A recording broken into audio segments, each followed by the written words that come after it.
অনেক ব্যক্তির মনে একটা প্রশ্ন জাগে আমাকে আর রাধাকে নিয়ে। বলেন যে না আমি আর রাধা একসাথে থাকি, না আমাদের বিয়ে হয়েছে। আমি এখানে দ্বারকাতে, ও ওখানে বর্ষণাতে, তাও এত ভালোবাসা কি করে? এ কেমন সম্পর্ক? আমি তাদের একটা সহজ কথা বলতে চাই। আপনি কখনো আয়নার দিকে দেখেছেন?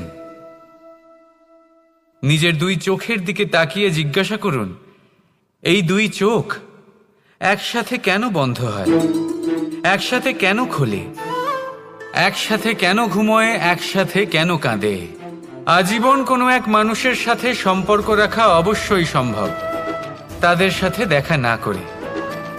আমার আর রাধার ভালোবাসাও কিছুটা এরকমই, আর কিছুটা এরকমই হয় ভালোবাসা, দুই নয়নের